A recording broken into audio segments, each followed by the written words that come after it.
गाजे पंचम काल मा भव विषे भव्यात्मने तारवा मिथ्या मोह अंधकार हणवा सन्मार्ग संस्थापवा वर्ते छे जयवंत अंत कर्मा संसारना फंदने वंदो मंगले शासनपति श्री त्रिशूलानंदने श्री वीरजिनंदने अज्ञान तिमिरान्धानां ज्ञानं जनशलाकया चक्षुरुन्मिलितं येन तस्मै श्री गुरुवे नमः तस्मै श्री गुरुवे नमः तस्मै श्री गुरुवे नमः। हम सबकी आस्था के अमरदीप वीतराग प्रभु नरसिंहपुर मंडन प्रभु वीर के चरणों में कोटि से वंदना। प्रकट प्रभावी चारों ही दादा गुरुदेव के चरणों में कोटि से वंदना। परम पूज्य परम उपकारी सतपथ प्रदर्शक गुरुदेव के चरणों में आत्मावेन वंदना। समादरणीय मुनि भगवंत भवशावक एवं शाविकाएं। जीवन में दो परिस्थितियां आती हैं। एक परिस्थिति को हम बोलते हैं अनुकूल और एक को बोलते हैं प्रतिकूल। सभी के जीवन में आती है, अनुकूल परिस्थिति भी आती है, प्रतिकूल परिस्थिति भी आती है। जब अनुकूल परिस्थिति आती है तो मन बड़ा राजी होता है, मन बड़ा खुश होता है, मन बड़ा प्रसन्न होता है। और जब प्रतिकूल परिस्थिति आती है तो मन दुखी हो जाता है, अशांत हो जाता है, परेशान हो जाता है, बेचैन हो जाता है। लेकिन क्या हमें पता है अनुकूल किसे कहते हैं और प्रतिकूल किसे कहते हैं? अनुकूल परिस्थिति वो परिस्थिति होती है जिसे मन स्वीकार करता है, जो मन चाहता है। और प्रतिकूल परिस्थिति कौन सी होती है? जो मन नहीं चाहता है। लेकिन अगर जिसे लोग प्रतिकूल परिस्थिति कहते हैं उसे भी व्यक्ति चाहने लग जाए तो उसका नाम क्या बन जाएगा? उस परिस्थिति का नाम, उसका नाम अनुकूल हो जाएगा। मतलब नामकरण कौन करता है परिस्थिति का? परिस्थिति का नामकरण हम ही करते हैं। परिस्थिति नहीं कहती मैं क्या हूं, परिस्थिति तो मात्र परिस्थिति है, उसका नामकरण हम करते हैं। ये परिस्थिति अनुकूल है या प्रतिकूल है। बच्चा पैदा होता है तो वह स्त्रीलिंग या पुल्लिंग होता है, लेकिन उस बच्चे का नाम क्या रखोगे? चिंटू रखोगे, मिंटू रखोगे, पिंटू रखोगे, वो कौन डिसाइड करता है? वो हम डिसाइड करते हैं। तो वैसे ही जो भी चीज़ आई है तो वास्तव में या तो वो दिखने में लोगों को दिखेगी ये अनुकूल है या प्रतिकूल है, लेकिन हम जो चाहें उसके साथ वो कर सकते हैं। और बड़ी विडंबना की बात है कि जब परिस्थिति अनुकूल होती है, जब हमारे साथ फेवरेबल काम होने लगता है, उस फेवरेबल समय में हम चाहें तो ऐसे बीज बो सकते हैं कि पूरी जिंदगी अनुकूलता में जिए, और यही जिंदगी नहीं आने वाली जिंदगियां भी अनुकूलता में जिए, ऐसा हम प्रयास कर सकते हैं। क्या करना होता प्रयास में? बस उस समय में मदहोश नहीं होना है। उस समय में ऐसा कुछ कर लेना, जैसे मान लो बारिश का मौसम है, बारिश आई और बारिश में पूरा खेत लहलहा गया। अब लहलाते खेत में उस किसान को करना क्या? सो जाना या इसकी रक्षा करना बागड़ बांध के? अगर मान लो खेत लहला रहा है तो क्या किसान जाके सो जाता है बस देख देख के खुश होता है, या फिर उसकी व्यवस्था करता है इसमें से दाने कैसे पक जाए? सिर्फ खेत का लहलाना काफ़ी नहीं है, उसके अंदर अनाज भी आना चाहिए। और अनाज आ गया तो चिड़िया चुग न जाए, इसका भी ध्यान रखना पड़ता है। अगर उसने सिर्फ लहलाते खेत को देख के खुश हो गया और जो डालना चाहिए कीटनाशक हो चाहे खाद हो नहीं डाली, तो उसके अंदर दाना किस आएगा? पोचा आ जाएगा। और जब उसको देखेगा हो तो लहलाता खेत तो दिखेगा। हमारा जीवन भी ऐसा लहलाता खेत तो है, लेकिन इसमें अनाज है कि नहीं है? इसके अंदर दाना है कि नहीं? दाना मतलब क्या? दाना मतलब क्या? संतोष, तृप्ति। और वो संतोष मेरे में जो है वो दूसरों को भी देने की वृत्ति। जो मुझे प्राप्त है मैं दूसरों को भी दूं। जो मुझे आनंद की अनुभूति हो रही वो आनंद में बांट दूं। जब आनंद है तो बांट दूं। जो आनंद के समय में अपने आनंद को बांट देता है उसके जीवन में कभी भी दुख नहीं आता है, आ ही नहीं सकता है दुख। ये किसको देख के समझ सकते हैं अपन? हमारे पास में कथानायक है भीमसेन, उनके जीवन को देख के, उनकी कथा को देख के हम अपने जीवन को देख सकते हैं। क्योंकि आज हमारे जीवन में कोई प्रतिकूलता नहीं है, लेकिन बस इस कथा को देख के सोचना है क्या मेरे जीवन में भी ऐसी प्रतिकूलता आ सकती है। अगर आपको लगता है कि मेरे जीवन में भी आ तो सकती है प्रतिकूलता, क्योंकि आज जितनी अनुकूलता में भीमसेन जी रहा था उतनी अनुकूलता में तो मैं नहीं जीता हूं। वो एक राजा था, सत्ताधारी था, उसके पास में सुनने वाले हजारों लोग थे, उनकी बात मानने वाले हजारों लोग थे, और इतना शानदार जीवन जी रहा था। लेकिन 1 मिनट में तख्ता पलटा और कहां से कहां गए? राजा से क्या बन गया? रंक बन गया। ये तो कथा की बात है, राजा से रंक बदला। वास्तविक में थोड़ी ना ऐसा होता होगा। होता है क्या वास्तविक में ऐसा?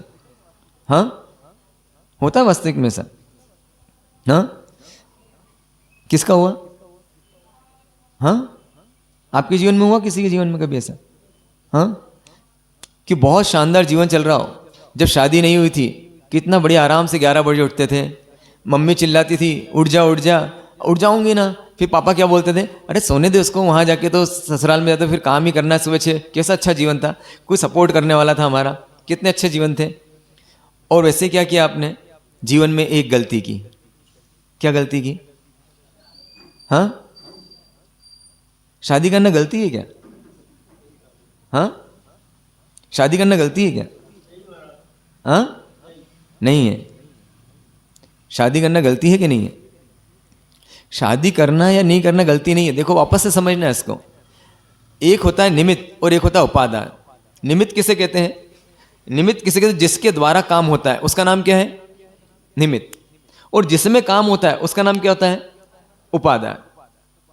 जैसे कि मान लो बारिश आई और जो जमीन वो कैसी होगी? सॉफ्ट होगी। तो निमित्त कौन है सॉफ्ट करने में? बारिश। तो बारिश क्या हो गई? निमित्त। और जो जमीन क्या हो गई? जो सॉफ्ट हुई वो क्या हो गया? उपादान। यहां पर आप एकत्रित हुए, ये क्या हो गया? निमित्त। और मेरे अंदर बोलने की भावना आई, ये क्या हो गया? उपादान। आपके निमित्त से बोल रहा हूं। अगर मान लो अभी आप चले जाओगे तब नहीं बोलूंगा। तो निमित्त जिसके द्वारा काम होता है उसका नाम क्या है?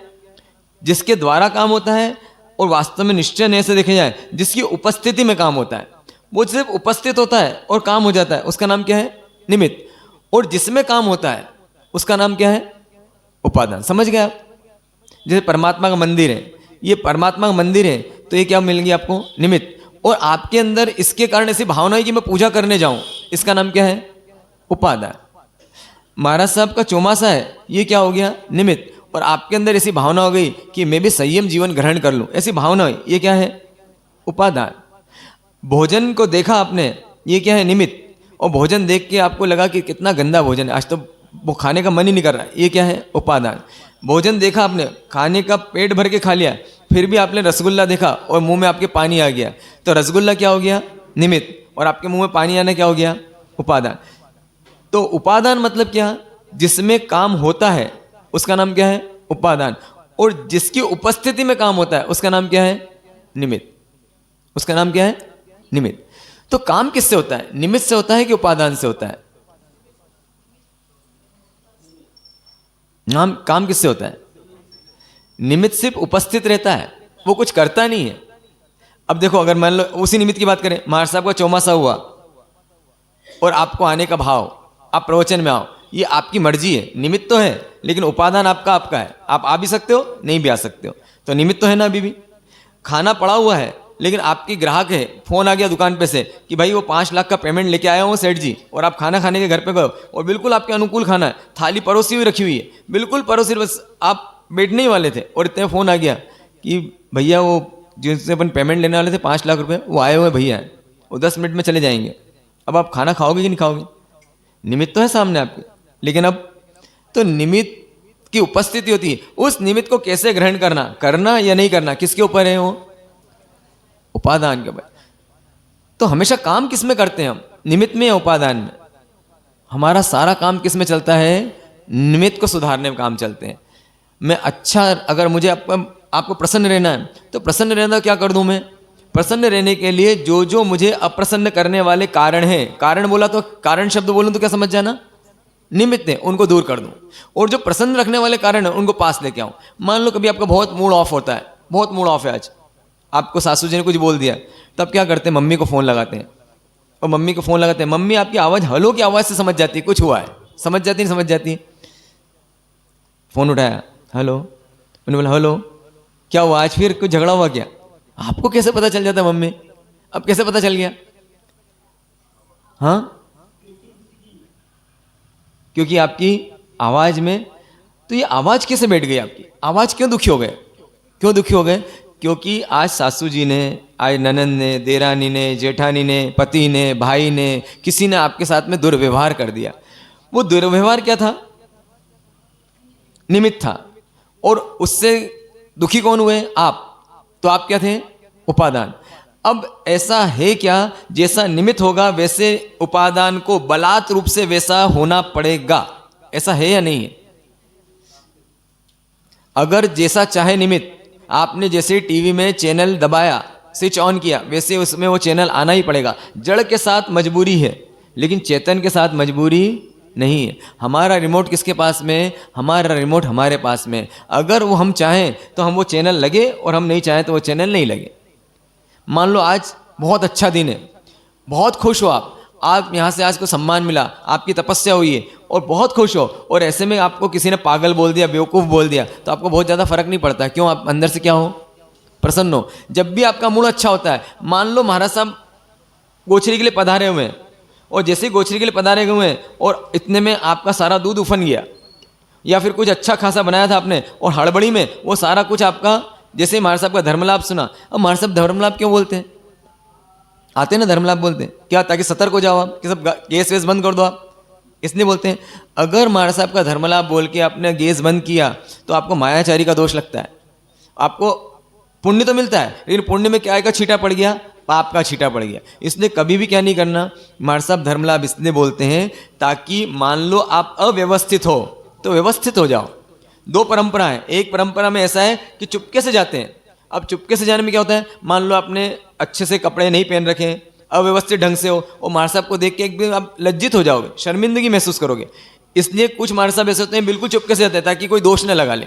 लेकिन उससे बड़ा दोष क्या हो जाएगा? क्योंकि आप एक ऐसे व्यक्ति के सामने लज्जित महसूस करोगे। इसलिए क्या करते हैं हम, क्या बोलते हैं? घर में जाने से पहले चोर की तरह नहीं घुसते हम, क्या बोलते हैं हम? धर्मलाभ। लेकिन उसके कारण हमको दोष नहीं लगता है, किसको दोष लग जाएगा? ये विषय नहीं है, लेकिन विषय निकल गया तो मुझे समझाने की इच्छा हो गई कि जैसे धर्मलाभ बोलते हैं, आप जैसे हो, जो कर रहे हो, चाहे अस्वस्थता हो जाए तो हो जाए, लेकिन आपको तो क्या नहीं करना है? कुछ भी उसमें चेंज नहीं करना है, गैस बंद नहीं करना है उनके निमित्त से। जैसा है महाराज साहब को देख लेंगे, अगर उनको लेने का लगेगा तो लेंगे।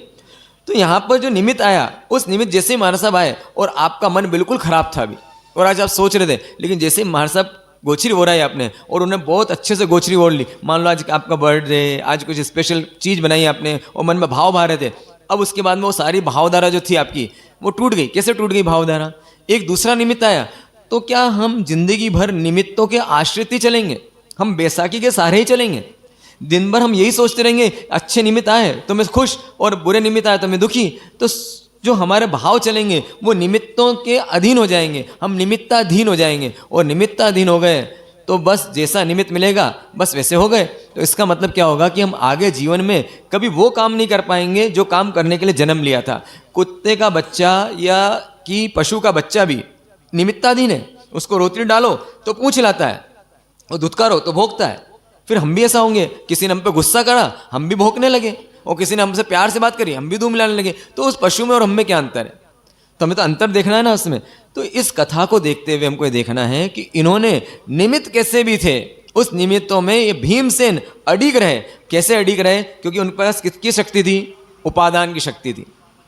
समझ में ही उपादान की शक्ति? उपादान की शक्ति मतलब ये शक्ति, परिस्थिति कैसे भी हो मेरी मन स्थिति खराब नहीं करूंगा, जो भी कुछ हो जाए। बाहर कहते ना मस्त राम और आग लगे, आग लगी बस्ती में, आग मतलब बस्ती में आग लगी मतलब सब दूर कुछ जल रहा है, सब दूर चल रहा है लेकिन मेरी मस्ती नहीं जाती। मैं सिर्फ एक ही बात सकता हूँ, व्हाट नेक्स्ट, क्या सोचता हूँ, मुझे करना क्या इन परिस्थिति में। भीमसेन हर परिस्थिति में सोचते हैं मैं क्या कर सकता हूँ। अब वो भाग्य को रोना नहीं रोते हैं, अरे कैसा हो गया, मर जाऊं, ऐसा कर लूं वैसा कर लूं, ये सब नहीं सोचता। क्या सोचता है, परिस्थिति बहुत बुरी है, उसे मालूम है भाई हरिशेन ने क्या किया है, सब कुछ लूट लिया है, मेरा बर्बाद कर दिया है। गाली नहीं बकता है। दोनों मिलके कहीं कथा में ऐसा आया, भीमसेन मतलब सुशीला और भीमसेन मिलके बात कर रहे हैं, कैसा दुष्ट है भाई, ऐसा है कहीं पे, कैसा दुष्ट भाई है, आपने ही गलती की, हमेशा इतना से क्यों दे दी उसको, मैं तो पहले से कहती थी तुमको उसको मत दो इतनी से, आप तो मानते ही नहीं हो मेरी बात। ऐसी कुछ बात बोली? आप बोलते हो नहीं बोलते ऐसी बात?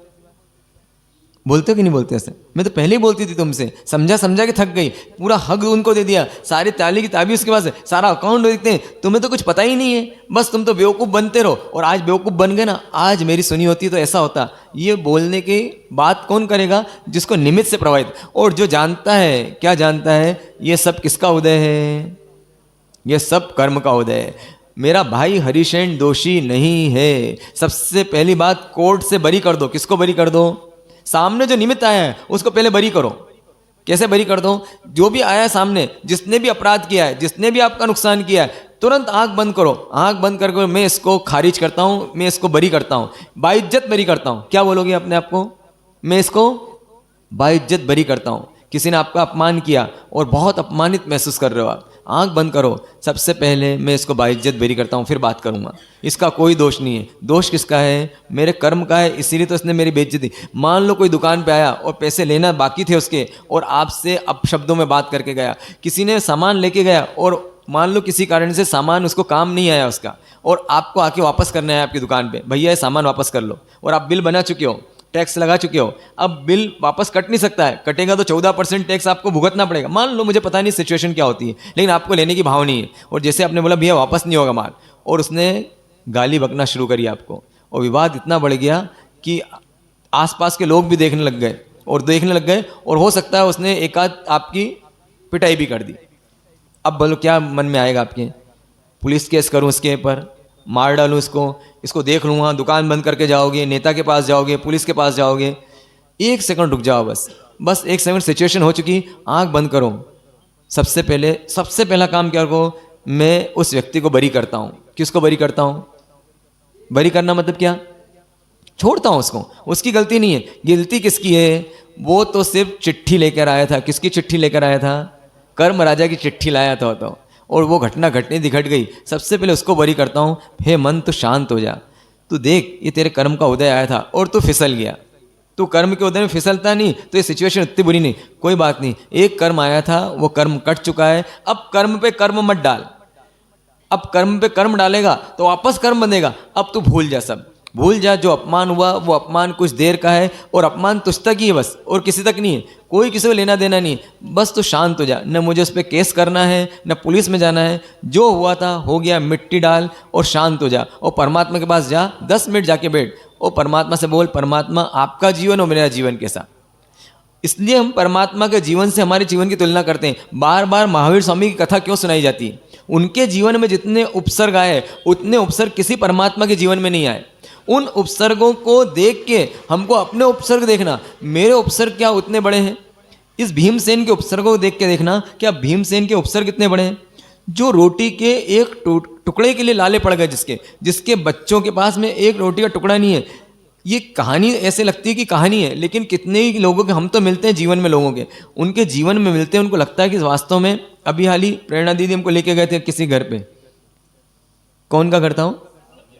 हाँ, समीर जी तिवारी का घर। उनके यहाँ लेके गए, उनकी माता जी को देखा। अब कुछ सोच नहीं सकता है, जब वो लेडी जब सासू के रोल में होगी, जब बहू के रोल में होगी, जब बेटी के रोल में होगी, जब छोटी सी गुड़िया होगी, वो क्या उसने सोचा था ये दिन ऐसा आ जाएगा। आप उनकी स्थिति देख लोगे ना, आपके आंसू में से टप टप आंसू गिर पड़ेंगे। वो यही आपके शहर की स्थिति है। हम तो हजारों जगह देखते हैं ऐसी स्थितियाँ, लेकिन कैसी स्थिति में लाके खड़ा कर देता है कर्म राजा। आज उसको कोई भान नहीं है, और बिल्कुल इतने जोर से मुंह फाड़ रही है वो, उसके अंदर का दर्द वही समझ रही होगी। सिर्फ हम तो सब क्या सोचते हैं, बस कितनी दुखी है, एक स्टेटमेंट दिया और बात खत्म। ये दुख हमारे इस तरह जीवन में हो सकता है। हमारे शरीर में कोई कैंसर का कीटाणु पनप रहा हो, आज हो सकता है फर्स्ट स्टेज का, पता नहीं चलेगा। कब पता चलेगा हमको? जब कोई परेशानी आएगी, मेरे जो सांसारिक पिताजी थे एकदम स्वस्थ, एकदम इतने स्वस्थ आप सोच नहीं सकते हो। किसी ने बोला उनको, वो आए हुए थे तो उन्होंने बोला कि चेयर ला के दी उनको कि चेयर पे बैठ जाइए, और एक और उनके साथ में थे, वो भी इतने बुजुर्ग थे, वो भी इतने बुजुर्ग, सेम एज के थे। तो उन्होंने नीचे बैठे जमीन पे और खड़े हो गए, वो क्या बोलते हैं, आज तक मेरे को कोई ना ब्लड प्रेशर है ना शुगर है, किसी तरह की शरीर में कोई रोग नहीं है, फिट एकदम, दुबले पतले एकदम फिट, दुबले पतले फिट। और अपने को क्या मान रहे हो, मैं एकदम फिट हूँ। क्या उनको उस समय पता था कि मैं कितना फिट हूँ? सिर्फ 1 महीने बाद की बात है, 1 महीने बाद ऐसी हालत हो गई कि आप कोई उसको देख नहीं सकते हो कि इसकी ऐसी हालत भी हो सकती है। क्या चीज़ थी उनके अंदर, क्या चल पनप रहा था उनके, जब अपने आप को फिट बोल रहे थे उस समय उनके अंदर कैंसर पनप रहा था। कौन से स्टेज में होगा वो? 4th स्टेज का कैंसर उस समय पनप रहा था। उनको डाइजेशन की प्रॉब्लम हुई सिर्फ कि उनको पेट में, तो किसी ने बोला कि आप एक काम करो, वो कौन सी स्कोपी होती है, कोलोनोस्कोपी करवा लो। उन्होंने कोलोनोस्कोपी करवाई और डॉक्टर अचंभित हो गया, इतनी बड़ी गठान उनके पेट में। और उन्होंने उसी समय बायोप्सी की, और बायोप्सी की तो बोले तो 4th स्टेज का कैंसर है और कुछ भी नहीं हो सकता है, सिर्फ इनके पास में 3 महीने है। जो व्यक्ति अपने को फिट समझ रहा है उसके पास कितने महीने हैं? वास्तव में 3 महीने भी नहीं थे। वो कॉन्शियस तो कितने दिन रहे? 15 दिन ही रहे। 15 दिन बाद तो उनको सूझ ही नहीं थी क्या हो रहा है उनके साथ में। तो ये परिस्थिति इतनी जल्दी पलट जाती है। क्या मेरी स्थिति पलट जाएगी? आज मैं इतना ज़्यादा हर चीज़ के प्रति इतना ज़्यादा आसक्ति भरा हूँ, खाने के प्रति इतनी आसक्ति, कपड़ों के प्रति इतनी आसक्ति, पैसे के प्रति तो इतनी आसक्ति, बस पूछो मत, किसी की जान लेने को तैयार हूँ पैसे के लिए। भाई भाई का नहीं है, बहन बहन की नहीं है, माँ बेटे का नहीं है, इस पैसे के लिए तो क्या क्या नहीं कर देता आदमी, कितना नीचे गिर पड़ता है बताओ। और ये कितने दिन रहेगा? क्या पता है तुझे है जीव कि तू पैसा लेके नहीं जाने वाला। हो सकता है अभी हाल बाहर निकलो और कोई जोरदार टक्कर मारे और अभी हाल अरिहंत नाम सत्य हो जाए। ये तो पता ही हम पैसे नहीं ले जाने वाले। और जितने पैसे आपके पास हैं उतना तो उपभोग कर लो आप। ये भीमसेन के पास इतना था माल मसाला, कभी उपयोग करा उसने? सोचा होगा कि मेरी स्थिति ऐसी आ जाएगी? और धन लेके गया बेचारा। कितना समझदार, देखो कितना माइंडेड व्यक्ति है कि उसको मालूम परिस्थिति खराब होगी, तो सुशीला ने सारा धन बांध लिया पोटली में, रह गया ना उसका धन। जो जेवरत उसने बांधे वो जेवर रह गए ना उसके। अरे जब परिस्थिति खराब आएगी तो सब साथ छोड़ देंगे आपका, कोई साथ नहीं आने वाला। चारों तरफ से घेरेगी वो तो, जैसे सेना घेरती है ना किसी व्यक्ति को, वैसे ही आत्मा को कर्म घेरते हैं। और ऐसा घेरते हैं, सच में उनको देखा मैंने, हमारे सांसारिक पिताजी को, कि क्योंकि उस समय कोरोना लगा हुआ था, उनको जैसे बर्फ पिघलता है ना, टप टप टप टप, वैसे उनका शरीर, हर कोई उपाय करो, जो उपाय करो उल्टा, जो उपाय करो उल्टा, बस वो तो टप टप करके पूरा पिघल गया बर्फ। हमारे जीवन भी कैसा है, ये संपत्ति कैसी है, ये पुण्य कैसा है, ये टप टप टपक रहा है पूरा पुण्य, आपको लगता नहीं है, लेकिन पूरा पुण्य ऐसा टपक रहा है, हर समय हाथ में रखा हुआ है। ये स्थिर रह सकता है क्या? क्या उपाय करो आप इसको कि ये बर्फ जो हाथ में रखा हुआ है ये पिघले नहीं। पूरा जीवन पिघल रहा है, लगता है पिघल रहा है अपना जीवन, एक एक बूंद टपक रही है। कितना राग देश दिन भर करते हैं अपन, कितना राग देश, कितना शानदार वीतराग धर्म मिला हमको। याद आती है कि 24 घंटे जब टपकते हुए देखते हैं इसको, इस पुण्य को, मजे में खाते हैं। खाते समय विचार आता है क्या, मैं क्या खा रहा हूँ क्या नहीं खा रहा हूँ, क्या अभक्ष है और क्या भक्ष है। कुछ भी मुंह में डालना है, बस अपने को डालना, कोई दिक्कत नहीं, मजा कर लो, कोई दिक्कत नहीं। अभी पुण्य का उदय, अनुकूलता की हवा चल रही है, लेकिन जैसे ही प्रतिकूलता की हवा चलेगी तो क्या कर देगी ये, ऐसी जगह लाके खड़ा कर देगी, आंख से आंसू रुकने नहीं पाएंगे, एकदम विचलित हो जाओगे। ये भीमसेन जैसा आदमी आज बच्चों की भूख के मारे रो रहा है 3 दिन से। कितने दिन हो गए? 3 दिन हो गए, बच्चों ने अन्न का एक दाना नहीं लिया हुआ है। सामने दिख रहा है शहर, क्षिति प्रतिष्ठित देश है, सामने दिख गया, थोड़ी राहत मिली। क्या राहत मिली? अब क्या होगा भाई? सब अपने अपनी कल्पनाएं बनाते हैं। अब पत्नी क्या बोलती, सुशीला, आ गया, अब तो नहीं चलना पड़ेगा ना। बच्चे क्या बोलते हैं, पिताजी आपने बोला था कि अब शहर आएगा तो आप मुझे खाने का दोगे। और वो क्या सोच रहा है भीमसेन, जेब में एक कौड़ी भी नहीं है, अलंकार सारे जा चुके हैं, हीरे जवाहरात सारे जा चुके हैं, सिर्फ क्या है, बाहुबल है। अब योग्यता के आधार पर जाना है। उनको सांत्वना देता है, चिंता मत करो, मैं अभी आता हूँ, तुम्हारे लिए मिठाई लेके आता हूँ। बोल तो दिया उसने, और कहाँ चला गया? उस क्षिति प्रतिष्ठित देश में, उसमें गाँव में, उसने जो शहर था उसमें प्रवेश किया। देखता है सारी चीज़ें, खाने की चीज़ें सब है, मिल जाएगी ना उसको? नहीं मिलेगी। इस दुनिया में कौन सी फैसिलिटी नहीं? सकल पदार्थ है जगमाई और भाग्यहीन पुरुष पावत नाई।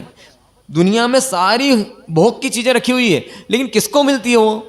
भाग्यशाली को। और पुण्य नहीं है तो रोटी का एक टुकड़ा भी नहीं मिलता है। जिसके थाली में, सोने की थाली में जो हलवा पूरी खाता होगा, 56 पकवान खाता होगा और न जाने कितना तो झूठा ही छोड़ देता होगा, जो झूठा छोड़ता होगा उस झूठन के लिए आज कौन तरस रहा है?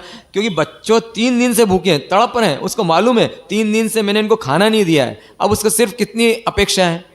सोना कमाना चाहता है, चांदी। क्या उसके जीवन में लक्ष्य है? किसी देश को जीत लूं, ऐसा सोच रहा है वो युद्ध में विजय हो जाऊं, ऐसा सोच रहा है? क्या सोच रहा है? बस उसके दिमाग में क्या चल रहा होगा? रोटी रोटी रोटी रोटी, कुछ लेके चला जाऊं बस।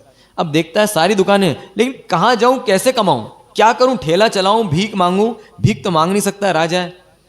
अब क्या करे वो? क्या करना चाहिए उसे? वहीं जाके एक दुकान के पास में बैठ गया और जैसे दुकान पे बैठा, वो दुकान अब तक कोई ग्राहक नहीं आ रहा था। लेकिन देखो, अब कभी कभी ऐसा होता है, आपका पुण्य आपको काम नहीं आता है, दूसरों को काम होता है। उस दुकान में लगातार ग्राहकों की भीड़ बढ़ने लगी, एक के बाद एक ग्राहक आ रहे। वो दुकानदार भी बड़ा आश्चर्य हो गया। वो लक्ष्मीपति सेठ है, उसका नाम लक्ष्मीपति सेठ है। वो सेठ सोचता है ऐसा क्या हुआ, बिल्कुल ऐसा आज क्या पुण्य का उदय है कि एक के बाद एक दुकान पे ग्राहक आ रहे हैं। वो बहुत सारा सामान बिक गया उसका। और जैसे उसको फुर्सत मिली, उसने देखा कुछ गजब तो हुआ है। और जैसे उस व्यक्ति को देखा, किसको देखा? भीमसेन को। निश्चित ये पुरुष बहुत भाग्यशाली है, मेरे लिए बहुत लकी है ये। जैसे कि आपको लगा था ना, जैसे आपने शावक जी का फोटो देखा था, मेरे लिए बहुत लकी है, ऐसे लगा होगा ना? ऐसे लगा था ना आपको भी? बहुत लकी है मेरे लिए। जैसे ही आपकी शादी हुई और शादी होते से आपकी दुकान लग गई, आपके सब व्यवस्थित हो गया, दुकान सेट हो गया आपका। तो जैसे ही कभी दुकान हमारे जीवन में भी कोई आता है, या अभी बच्चा को पैदा होता है हमारे जीवन में, जैसे बच्चा आया और बच्चा आते से क्या होता है कि आपका कोई बहुत बड़ा मनोरथ था वो पूरा हो गया। मकान नहीं बन रहा, मकान मिल गया। कोई अच्छी चीज़, आप अलग होना चाहते थे सासू जी से, अलग हो गए, अपना खुद का घर हो गया। तो क्या बोलते हो आप? ये जब पैदा हुआ था क्या था? बहुत लकी था। लकी है ना? उसका नाम भी कभी कभी क्या रख देते हैं? लकी रख देते हैं उसके, है ना, क्योंकि लकी था वो। तो ये सोचता है कि ये लक्ष्मीपति सेठ था, ये बड़ा लकी आदमी है। अब वो जैसे देखता है, भाई कौन हो तुम, जैसे बोलता है, भाई शब्द सुनता है। और भाई शब्द सुनते से उसके अंदर छाती में आज 3 दिन बाद किसी से उसने सहानुभूति के शब्द सुने। क्या सुना उसने? भाई। भाई तुम कहाँ से आए हो, कौन हो? उसकी हालत देखता है, लग तो चेहरे पे ऐसा तेज दिख रहा है, राजा तो राजा है ना, चाहे भूत जैसा दिख रहा है, धूले में, कंकड़ में, हाथ पैर फटे हुए हैं, सब है, लेकिन है तो कौन? कल का राजा ही है ना वो। बोले भाई कौन हो तुम, कहाँ से आए हो? ये बोलता है किस्मत का मारा हूँ, पूरी स्थिति। अब वो तो बता नहीं सकता राजा हूँ मैं क्षत्रिय हूँ, लेकिन कर्म का ऐसा उदय आया है कि कुछ ऐसी ऐसी परिस्थिति बन गई है। अंदर से एकदम वात्सल्य उमड़ता है। किसके? लक्ष्मीपति के। देखो ये भी आप समझना, अगर आप धार्मिक हो या नहीं हो, इसकी कसौटी है। अगर आपको लगता है आप धार्मिक हो, अगर किसी के प्रति आपकी आंखों में वात्सल्य आ रहा है, किसी के दिल में आपके प्रति उसके लिए दुख को दूर करने की भावना रही, किसी भी व्यक्ति को देखा, दुखी व्यक्ति को देखा और आपके अंदर एक ही भावना है, इसका दुख दूर कर दूं, आप कर सको ना कर सको वो अलग बात है। जो अधर्मी है वो तो दुख देने की सोचेगा, धर्मी व्यक्ति किसी को दुख देने की तो सोच ही नहीं सकता। पहली बात क्या बोला मैं? धर्मी व्यक्ति किसी को, मतलब शत्रु को भी, दुश्मन को भी, जो अगर आपके मन में भाव आए दुश्मन का मैं बुरा कर दूं, तो इसका मतलब समझ लेना आप आज तक अधर्मी हो।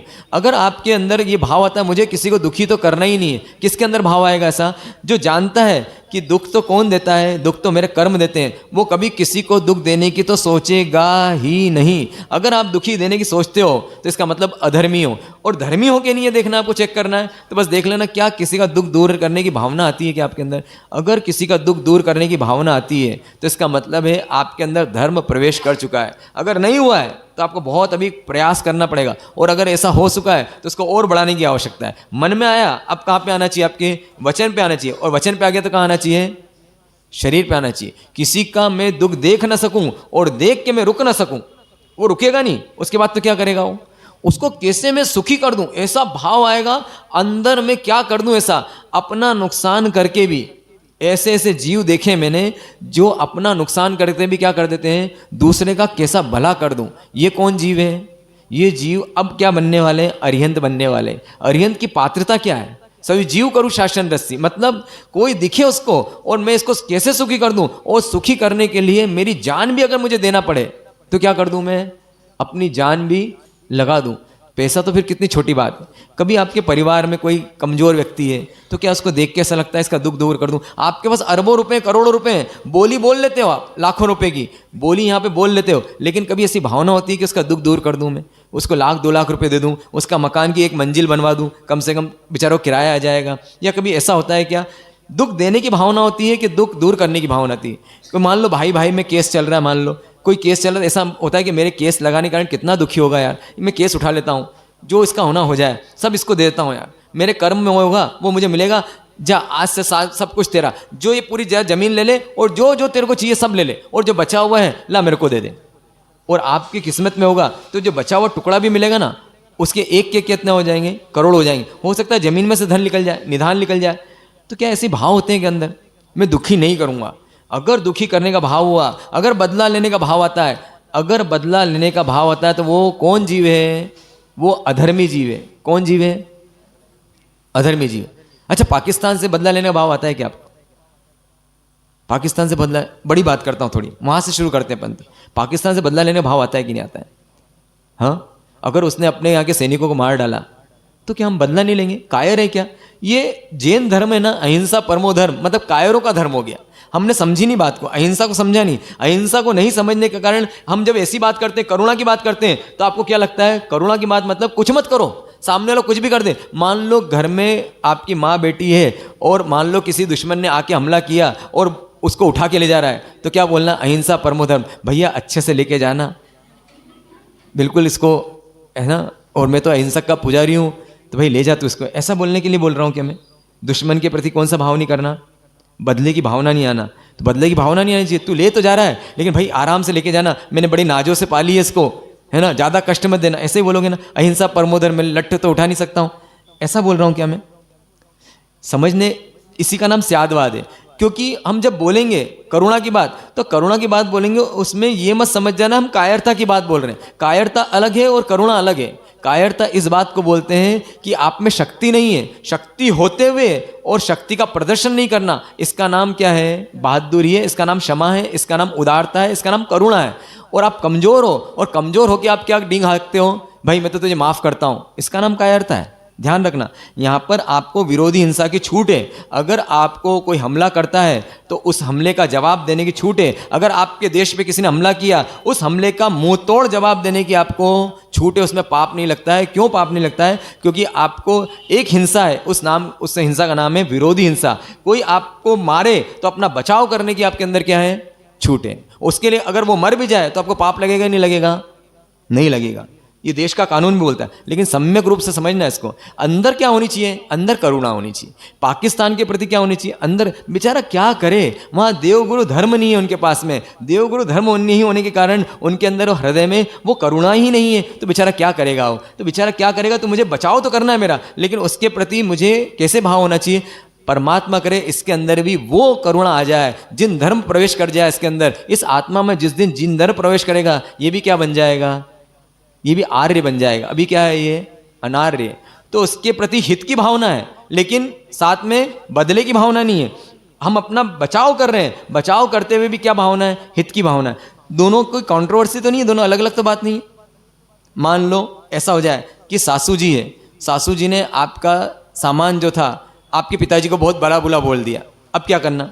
तेरे बाप ने यही सिखाया है, यही संस्कार लेके आए हो, तुम्हारे माँ बाप ने यही सिखाया ना तुमको, ऐसा ही किया। तेरे पिताजी ऐसा करते तो ऐसी करती ना तू, अब ऐसी ऐसी भाषा बोल दी, अब क्या करोगे बताओ? अब तो गुस्सा आएगा नहीं आएगा? अगर जब भी है ना बहुएं जो होती हैं थोड़ी शांत होती है, तो सासुओं को जरा गर्म करना होता है तो क्या करनी पड़ती है उनको? तो जरा ऐसा बाप तक पहुंच जाओ आप किसी के भी, अब उसको गुस्सा है। वैसे गुस्सा नहीं आता उसको, कब आएगा गुस्सा? हाँ, कब पहुंचाओगे तुम? हाँ, बाप तक पहुंच जाओ उसके, अब गुस्सा आ जाएगा। अरे बाप तक पहुंच गए, बेचारे बाप तो कहाँ पता कहाँ गए हो? तो उनसे बोलो अम्मा जी मेरे बाप तो मुझे क्या पता कहाँ गए, स्वर्ग में गए, नरक में गए, पता नहीं, अब तो उनको क्यों लेके आना। लेकिन बाप तक पहुंच गया तो आपको क्यों गुस्सा आ गया बताओ मुझे? उसने बाप तक बोला, क्यों गुस्सा आ गया? वो तो निमित्त है ना शब्द। तो उनके कहने से क्या आपके पिताजी, पूज्य पिताजी नरक में चले गए, स्वर्ग में चले गए? क्या उनकी शिक्षा में कुछ फर्क पड़ गया? वो तो क्या चाहता है? आपको भड़काना चाहता है। रिमोट किसके हाथ में है? उसके, आपके। उसने कोई सा ही बटन डला है, चैनल कौन सा आना चाहिए? हमारा शांत रस का आना चाहिए, करुणा रस का। भगवान इसका भला करे, मुझे तो इसका दुखी नहीं करना है। आपकी सासू जी आपको दुखी कर रही है, आपका बेटा आपको दुखी कर रहा है, आपके पिताजी आपको दुखी कर रहे हैं, आपका पड़ोसी आपको दुखी कर रहा है, लेकिन आपके अंदर क्या भाव होना चाहिए? मैं इसको दुखी नहीं करूंगा, मैं इसका अपमान नहीं करूंगा, चाहे जो हो जाए। अब क्या करना है? विरोध तो करना है इसका मुझे। विरोध करोगे आप, दो चीजें होगी। क्या है अंदर भावना? मैं दुखी नहीं करूंगा, इसका अपमान नहीं करूंगा, और क्या करूंगा साथ में? विरोध भी करूंगा। अब विरोध तो करना है आपको। कैसे करोगे विरोध? बताओ मुझे। कर सकते विरोध? दुखी भी नहीं करना है, अपमानित भी नहीं करना है, और विरोध भी करना है। दुकान पे आ गया, सामान दे के आ गया, सामान दे के आया, और सामान आपका सामान, वो जो सामान था उसने पैकेट खोल लिया है, खुला हुआ पैकेट वापस नहीं हो सकता है, मजबूरी है आपकी, आप भी नहीं ले सकते हो, उसके काम का भी नहीं। अब वो आपको गालियां बक रहा है, अपमानित कर रहा है, दुखी कर रहा है, चार जन के लज्जित कर रहा है। क्या करोगे आप? बताओ क्या करोगे आप? कंडीशन है। कर्म राजा बोलता है, धर्म बोलता है, प्रभु बोलते हैं, परमात्मा बोलते हैं, महाराज साहब बोलते हैं, तुमको दो काम नहीं करना है, और जो करना करो, उसको दुखी नहीं करना है, उसको अपमानित नहीं करना। अब बोलो क्या करोगे? हाँ, कैसे समझाओगे? कैसे समझाओगे? हाँ, सबसे पहले बहुत अच्छी समझदारी की बात करी। क्या करना? कालक्षेप करो। कालक्षेप करो। 1 मिनट बैठो, 2 मिनट बैठो सही आप बात, 2 मिनट बैठो आप, बिठा दो उसको, 2 मिनट बैठो, बात करते हैं। क्या हो गया ये बात? 5 मिनट बैठ जाओ, बात करते हैं। चाय पिलाओ उसको, पहले तो चाय पिलाओ। बोले क्या हो गया? बोले सामान ऐसा है, वापस नहीं हो सकता। ठीक है, कर देते हैं वापस।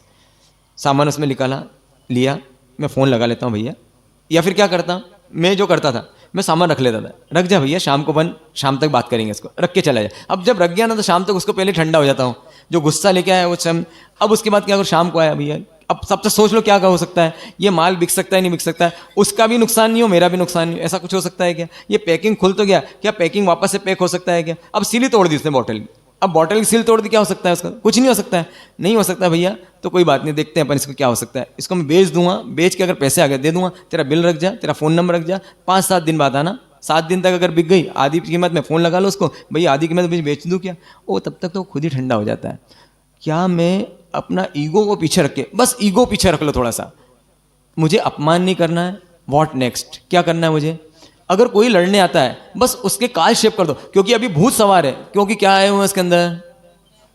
भेरू जी आए, टाइम बिंग आए हैं भेरू जी। उसके बाद चले जाएंगे, नहीं चले जाएंगे, थोड़ी देर में उतर जाएंगे। जब भेरू जी उतरेगा ना, ये खुद शांत हो जाएगा। कोई भी लड़ने आए, तुरंत आपको तो गर्म होना ही नहीं है, वो गर्म है तो आपको। हमारे गुरु महाराज को मैंने कितनी बार इतना, मतलब एकदम, मतलब मैं क्या है, मतलब मैं भगवान का कम पुजारी हूँ, गुरु महाराज का ज़्यादा पुजारी हूँ। कितनी बार उनको देख देख के ऐसा लगता है बस इनके साथ में रहना तो काम सीख जाए। क्या करते हो?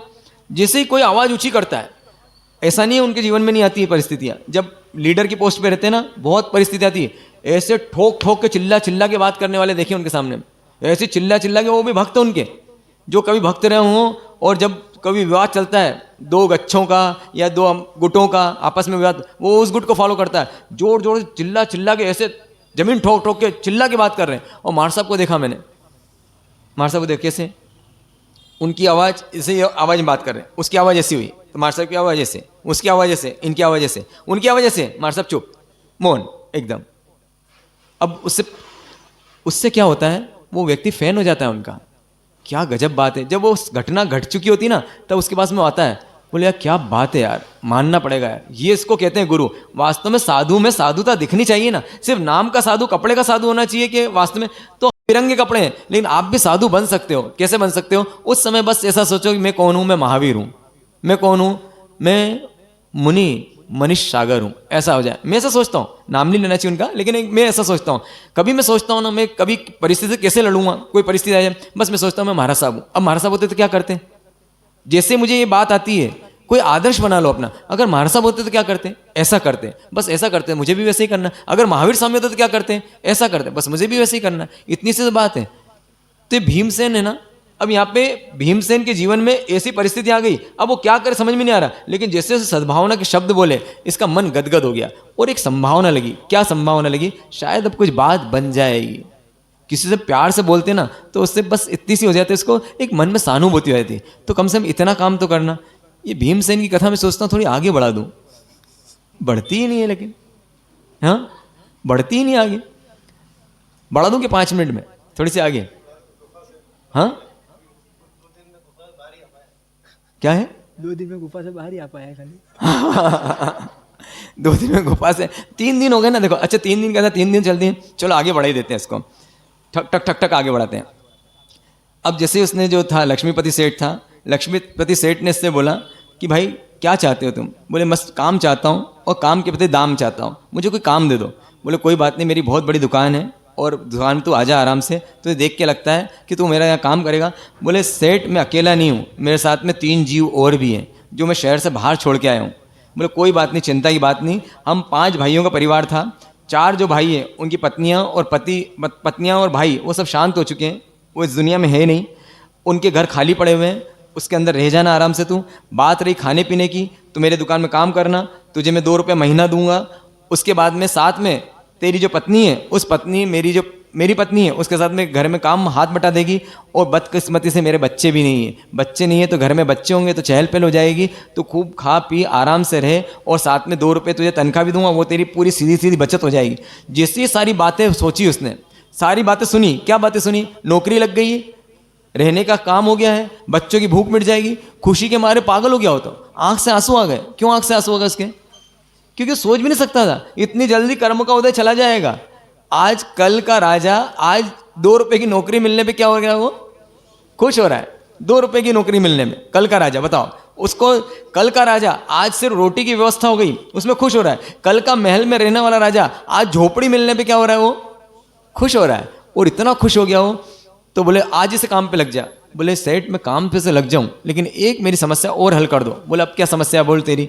बोले मेरे बच्चे जो हैं वो 3 दिन से भूखे हैं, उन्होंने 3 दिन से एक अन्न का दाना भी नहीं खाया है, उनकी स्थिति ऐसी है कि मैं देख भी ना सकूं, ऐसी स्थिति उनकी। बस तुम उनकी उधर पूर्ति की व्यवस्था और करा दो तो मैं आपका एहसान कभी नहीं भूलूंगा। किस चीज़ का एहसान मान रहा हो? केवल खाना दे दे। उसने बोले तुम चिंता मत करो। तुरंत उनने भोजन की व्यवस्था कराई और उसके हाथ में भोजन दिया, गर्मा गर्म हाथ में खाना आया। कितनी उसने भी सोचा, मन में ये नहीं सोचा अच्छा सेठ था ना, लाम का लक्ष्मीपति नहीं था, मन का भी था। वो सोच सकता था बेवकूफ़ तो नहीं बना रहा, हमारा जैसा क्या होता था, ये खाना वाना लेगा और चल देगा, तो भैया पहले कुछ काम कर उसके बाद पैसे देंगे। थोड़ा विश्वास रखना सीख सकते हैं ना अपन इस कहानी से। उन्होंने दिया खाना और जैसे खाना लेके जा रहा है और अंदर एक बहुत खुशी है उसके। क्या लेके जा रहा है? थोड़ा सा खाना है, उसमें ही खुशी। क्यों? बच्चे को आज मैं खाना दे दूंगा। पिता को कितनी खुशी होती है जब बच्चा बोलता होगा मुझे पापा जूते दिला दो, और वो जूते दिलाने पैसे नहीं है, वो कहीं से उसकी व्यवस्था हो गई 5,000 के जूते दिलाने की व्यवस्था, वो उस दिन जूते दिलाता है। तो पिता को जितनी खुशी होती है बच्चे को भी उतनी खुशी होती है। लेकिन पिता को किस बात की खुशी होती है? किसी की इच्छा पूरी कर दी। और बच्चों को किसकी खुशी होती है? मेरी इच्छा पूरी हो गई। हमारे में खुशी किसकी होती है? दूसरे की इच्छा पूरी करने में खुशी होती है कि हमारी इच्छा पूरी होने में होती है? अगर हम पिता के परम पिता परमात्मा कब खुश होते होंगे? जब हमारी इच्छा पूरी होती हुई। क्या इच्छा हमारी? कि 10:30 बजे व्याख्यान, 10:30 बजे व्याख्यान खत्म हो जाए। तो यहाँ पे खाना लेके आता है। अब खाना खा पाते हैं कि नहीं खा पाते हैं? ये खाना मिलेगा कि नहीं मिलेगा? उनके पेट में जाएगा कि कहीं और चला जाएगा? उनको जो पूरी व्यवस्थाएं मिली है, अब उसका जीवन वास्तव में सुकून भरा हो जाएगा। जो घर में छत मिली है, उसकी जो पटरानी है उसको नौकरी मिली है, बच्चों को छत मिली है, कपड़ा मिला है, खाने की व्यवस्था हो गई है। अब क्या पूरी जिंदगी ऐसी चलती रहेगी, या फिर उनकी जिंदगी में कोई और भूचाल आने वाला है? देखते हैं ब्रेक के बाद।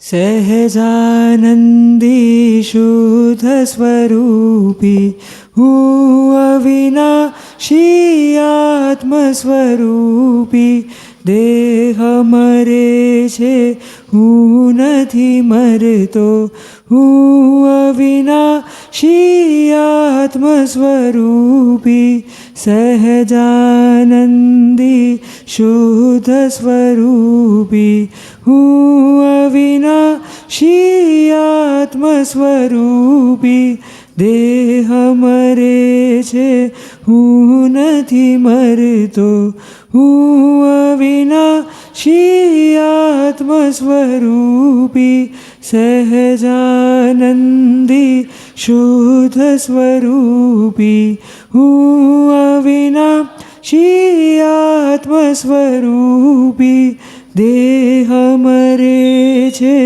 हूँ नहीं मरतो, हूँ अविनाशी आत्मस्वरूपी।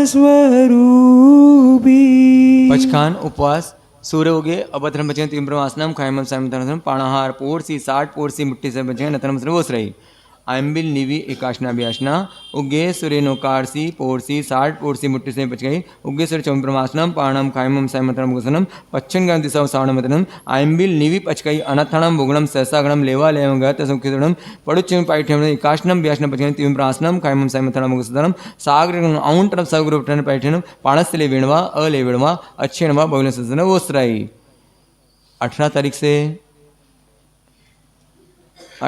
से ब्ला ब्ला ब्ला पंचमहाविष्णु के चरणों में भावरी वंदना। आप सभी श्रावकगण एवं श्राविकाओं को मेरा सादर जय श्री वंदन। बाहर से पधारे हुए अतिथियों का जय श्री संत हार्दिक अभिनंदन करता है, वंदन करता है। आज की साधारण भक्ति का लाभ प्रेम दादी जी, रामचंद्र जी लुनावत परिवार ने दिया है। श्री वर्धमान होली जी 18 तारीख से प्रारंभ हो रही है, जिसमें श्री संघ की ओर से उसका नकरा 5,555 रुपये एक नकरे का रखा हुआ है। इसमें लाभ प्रेमदादी जी परिवार ने 2 नकरा दिया हुआ है। आज भी एक नकरा आया है श्रीमान नितिन कुमार जी, आदर्श कुमार जी लोनावत साहब के यहाँ से। सचिन जी डरडा का एक नकरा आया है। तो ऐसे नकरे की व्यवस्था रखी गई है। कल रविवार शिविर रहेगा 2 से 4 शिविर रहेगा कल, जिसमें भी आईटी अल्पार के लाभार्थी के लिए श्री संघ की ओर से 3100 रुपये का नकरा रखा गया है। लाभ अवश्य लेंगे। कल के आईटी के लाभार्थी चौधरी साहब जी हैं, जितेंद्र जी चौधरी कल के बच्चों के शिविर के आईटी के लाभार्थी हैं। जय। ये जितेंद्र चौधरी अजैन है ना, वो सुबह स्वाध्याय में रोज आते हैं और बहुत अच्छी भावना रखते हैं। देखो अब ऐसा ही होता है, अपने ना जो अपने को प्राप्त है ना उसकी अपने वैल्यू नहीं होती। वो उनको इतना बहुमान आता है जैन धर्म के प्रति। जैसे अपने देखा था उसके पहले वो विश्वकर्मा जी आए थे। ये जो लोग देखते हैं ना, जैन धर्म इतना गजब का महान धर्म है, कैसी कैसी बातें हैं इसके अंदर, कैसा इनका आचार विचार है, इतने प्रभावित हो जाते हैं वो लोग। हमारे को मिल गया ना आसानी से, तो इसको पूरा शक करना है, हमको पूरा चूस लेना है इसको, पूरा जैन धर्म को और इतना चूस लेना है कि आने वाले भाव में सीधे परमात्मा मिलना चाहिए हमको। उससे कम कि हमारे को कोई कंसिडर करना ही नहीं। हमको क्या मिलना चाहिए अगले वन में? साक्षात परमात्मा मिले। इतना अगर उपयोग कर लिया तो जैन धर्म हमारे काम का है। इसके लिए क्या करना पड़ेगा? इसके लिए वर्धमान तप करना पड़ेगा, है ना। तो पाया डल रहा है, इसलिए बार बार बोलता हूँ वर्धमान तप का, क्योंकि ये पाया मैं जानता हूँ आप चाहोगे तो नहीं डल सकता आपसे। साधु संत होते हैं तो उनकी प्रेरणा से, उनकी उपस्थिति में जो व्यवस्था रहती है उसमें पाया डल जाता है। और पाया एक बार डल गया, मानव भाव में अगर बोलते हैं जैन कुल में जन्म लिया और अगर हमने वर्धमान तप का पाया नहीं डाला तो इसका मतलब हमारा मानव भाव व्यर्थ चला गया। तो इतना गजब की चीज़ है, इतना अच्छा तप है। बहुत सारे तप किए होंगे, ये तप भी बहुत अच्छा है। 100 तक ले जाना पड़ता है। इसको मालूम ही होगा अब क्या इतनी व्यवस्था है। इसमें 5 का पाया डलेगा, मतलब आपने क्या कर दिया, इतनी नींव भर दी। अब नींव भरने के बाद में अभी बिल्डिंग खड़ी करना बाकी है। कहाँ तक जाना पड़ता है? ये 5 तक का हो जाएगा पाया। मतलब 5 आपको 5 ओली एक साथ करनी पड़ती। एक उपास, एक आइम्बिल, एक उपास, 2 आइम्बिल, एक उपास, 3 आइम्बिल, एक उपास, 4 आइम्बिल और 5 आइम्बिल, एक उपास। 20 दिन में पाया डल गया। अब उसके बाद में जब आप चाहो छठी ओली उठा सकते हो, 6 आइम्बिल और एक उपास। जब चाहो 7वीं ओली। ऐसे कहाँ तक जाना होता है? 100 ओली तक जाना होता है। तो ये आपकी वर्धमान ओली पूरी कहलाती है। और सबसे बड़ी बात, खड़तर की परंपरा में ये जो है सिर्फ और सिर्फ आइम्बिल से ही डाला पड़ता है, मतलब बिना नमक के। लेकिन हम विशेष डिस्काउंट दे रहे हैं आपको, किसे बोलना मत। क्या डिस्काउंट दे रहे हैं आपको? कि आप चाहो तो इसको नमक से भी डाल सकते हो। बाद में चांस नहीं मिलने वाला है, कोई दूसरे मार साहब आएंगे ना तो चांस नहीं देंगे आपको, हम चांस दे रहे हैं आपको। तो इसलिए इस चांस को क्या कर लो, हाँ थोड़ी और छूट मांग रहे हैं तो आ जाओ यहाँ पे, कपड़े पहन लो, पूरी छूट मिलेगी आपको। कपड़े पहनने के बाद छूट मिलेगी आपको, है ना। तो ये आप इसको कर लिया आपने। और मैं तो कह रहा हूँ 1-2 दिन करके देखो। पहले दिन करो, एक दिन उपास करो, अगले दिन आइम्बिल करके दो। नहीं आपकी शक्ति हो तो कोई जबरदस्ती तो गन पॉइंट में तो करवाएंगे नहीं आपको, लेकिन प्रयास तो करना चाहिए हमको, पुरुषार्थ तो करना चाहिए। इसलिए मन सब बनाना। मैं ऐसा नहीं बोल रहा हूँ 10-20 लोग लगो, इसमें ऐसा होना चाहिए आप तो खुद लो और साथ में घर घर जाके नाम भरवाना चाहिए। एकदम इतनी जागृति होना चाहिए कि घर घर जाओ आप, तो 2-3 महिला मंडल है आपका, अरे हम महिला मंडल में काम क्या रहता है, कुछ काम तो करो भाई, कम से कम महाराज साहब का चौमासा है तो हम आपसे भजन कीर्तन नहीं करवाते हैं, आपसे कोई मतलब वो पूजा वूजा नहीं बनवाते, यही काम करो महिला मंडल। चलो अपन क्या करेंगे, महाराज साहब 50 लोग के नाम लिख के लाएंगे, दे दूँ 50 लोग के नाम लिखवाने। हाँ हाँ, अच्छा एक काम करते हैं, अगर महिला मंडल का 50 नाम लेके आया तो उसको क्या है, नाम भूल जाते हैं दुकान का, आरसीएल की तरफ से गोल्डन चेन, देखो गोल्डन बोला है मैंने, गोल्ड नहीं बोला है, हाँ गोल्डन चेन, ठीक है। कुछ ऐसा करो भाई कि मतलब ऐसा लगे कि वास्तव में हमारे करण कराओ अनुमोदन। आप कर सकते हो ऐसा, एक को फ़ोन तो लगा सकते हो ना, उसको कन्विंस करो। अपन करते हैं 2-3 दिन के लिए, 4 दिन के लिए, व्यवस्था अगर समझ में आती है तो अपन करेंगे, नहीं तो कोई बात नहीं। और पुरुषों को तो करना ही कम से कम। महाराज साहब है ना साधु भगवंत हैं, तो पूरी ताकत लगा दो, 2-3 दिन करके देखो, नहीं हो तो बोल देना महाराज साहब हैंड्स अप, बस खत्म काम, क्या कर लेंगे। अरे पुड़िया की जरूरत नहीं, अपने पास तो है ना मैजिक पाउडर है, मतलब इतना शानदार, आप अगर कर लोगे ना आपको इतना मजा आएगा करने के बाद। अब जैसे मान लो जिन दिनों ने ज्ञान सूत्र तप किया, आज जिन्होंने कर लिया ना, वैसे बोलते हैं, अमन भैया बोलते हैं, महाराज साहब इतना अच्छा मैंने कर लिया, मैंने ज्ञान सूत्र तप कर लिया। ऐसी स्थिति हो गई बीच में, घर वालों ने बोल दिया पालना करो पालना करो पालना करो, इनको स्टोन भी है सब कुछ है, लेकिन घर वाले पीछे पड़ गए, आके यहाँ पे पचकान लेके चले जाते, वो पचकान लेके जाते, कर लिया मैंने, 3 दिन का प्रॉब्लम आई, 3 दिन अगर उसमें गिर जाते तो नहीं हो पाता। सब पूरे घर वालों ने बोल दिया महाराज साहब पचकान मत देना इनको। मैंने भाई मैं तो पचकान नहीं देता, बोले महाराज साहब उनको फिर लेके आए पटापुटू के, मतलब पचकान दो, मैं 2 दिन की नहीं देखता हूँ, और हुआ कि नहीं। आज क्या बोलते हो महाराज साहब, मेरे को विश्वास नहीं, 51 दिन तक मैंने कर लिया। तो ये 51 दिन तक कैसे कर लिया? आपको लगता हो आपने किया, आपने नहीं किया, किसने करवाया? देवगुरु धर्म की कृपा से हुआ है। ये कृपा भी बरस रही है तो कर लो, और फिर आगे जिंदगी में कभी नहीं हो पाएगा आपको, सच बता रहा हूँ मैं आपको, ठीक है ना। इसलिए बिल्कुल बार बार आपका संबल बढ़ा रहा हूँ इन शब्दों के माध्यम से, ठीक है ना। तो कोशिश करना, आज के नाम तो आज ही लिख लो।